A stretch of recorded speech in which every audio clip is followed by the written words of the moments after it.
तो किसी ने कहा बिना कलश के प्राण प्रतिष्ठा कैसे होगी, किसी ने कहा बिना कलश के प्राण प्रतिष्ठा कैसे होगी, किसी ने कहा जब चुनाव ही प्राण हो तो सोचो कौन सी प्रतिष्ठा दांव पे लगी होगी। लोग तो कुछ कहेंगे, लोगों का काम है कहना, आप जन की बात मत सुनना, सिर्फ मन की बात करना। फिर भी खुश थे हम, फिर भी खुश थे हम।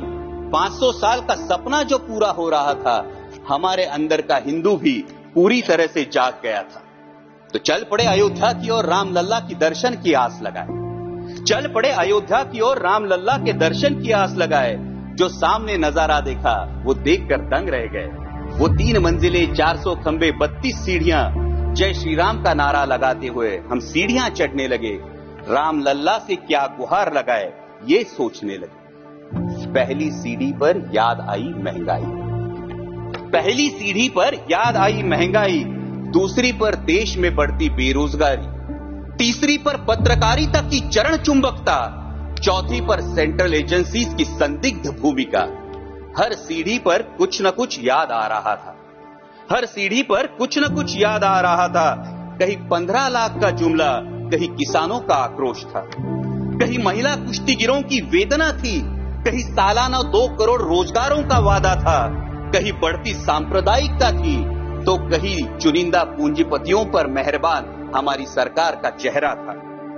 इस वास्तविकता ने झंझोड़ने के बाद, इस वास्तविकता ने झंझोड़ने के बाद भी हम अंधभक्तों की तरह चलते गए। होश तो तब संभाला जब राम लल्ला के दर्शन हुए।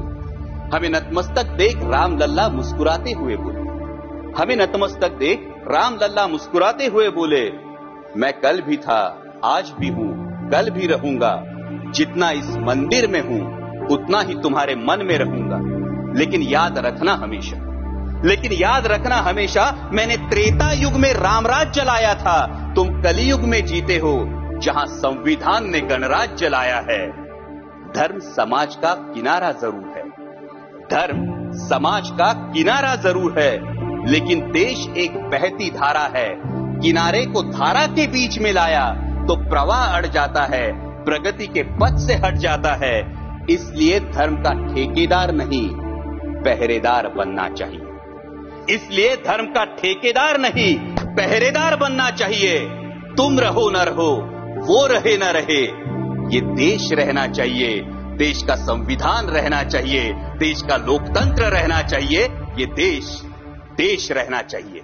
जय हिंद, धन्यवाद।